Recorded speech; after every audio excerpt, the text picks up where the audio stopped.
ഇതിപ്പോൾ വ്യക്തിപരമായ അഭിപ്രായങ്ങൾ പറയാൻ ഓരോരുത്തർക്കും അവകാശമുള്ളതാണ്. അവരെന്ത് പറയുന്നു എന്നുള്ളത് പിന്നീട് പരിശോധിക്കേണ്ട കാര്യമാണ്.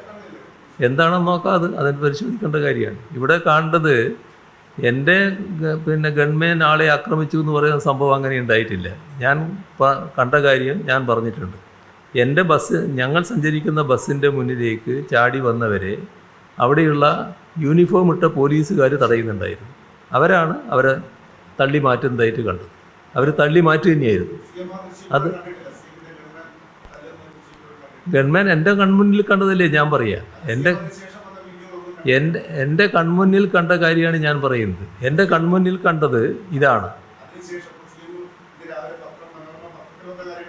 അതെ, ദൃശ്യമാധ്യമൊന്നും ഞാൻ കണ്ടിട്ടില്ല.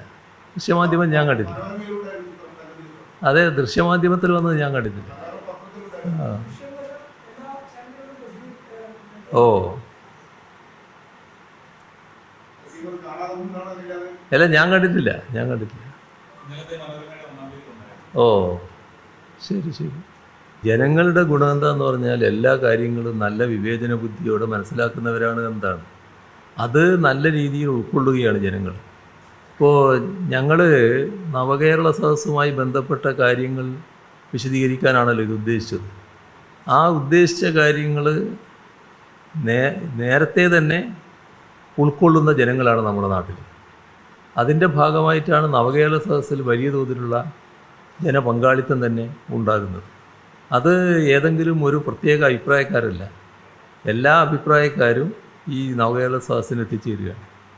ഇവിടെ ഞങ്ങൾ പറഞ്ഞ കാര്യം അത് കൂടുതൽ അന്വർത്ഥമാക്കും വിധമാണ് പിന്നീടുണ്ടായിട്ടുള്ള സംഭവങ്ങൾ. ഇവിടെ ഒരു കാര്യം നമ്മൾ കാണേണ്ടത് ഗവർണറുടെ പ്രശ്നം മാത്രമല്ല, ഈ നവകേരള സദസ്സുമായിട്ട് ബന്ധപ്പെട്ട് വരുന്ന ഏറ്റവും പ്രധാന പ്രശ്നം കേന്ദ്ര ഗവൺമെൻറ് നമ്മളെ അവഗണിക്കുന്നു എന്നുള്ളതാണ്. ആ കേന്ദ്ര ഗവൺമെൻറ് അവഗണിക്കുന്നതിനെതിരെ നാട് ഒന്നിച്ച് നിൽക്കണം. ഇതിനാണ് ഞങ്ങൾ പ്രതിപക്ഷത്തോട് ഒരു പ്രത്യേക അഭ്യർത്ഥന നടത്തിയത്. നവകേരള സദസ്സ് അവർ ബഹിഷ്കരിച്ചു. പക്ഷേ നമ്മുടെ ഫെഡറൽ തത്വങ്ങൾ ആകെ ലംഘിക്കുമാർ കേന്ദ്ര ഗവൺമെൻറ് നടപടി സ്വീകരിക്കുന്നു. അതിൽ ഈ കഴിഞ്ഞ 7 വർഷത്തെ നമ്മുടെ അനുഭവം 1,07,500 കോടിയിൽ പരം രൂപയുടെ നമ്മുടെ കയ്യിൽ കിട്ടേണ്ട സംഖ്യയിൽ കുറവ് വന്നിരിക്കുന്നു.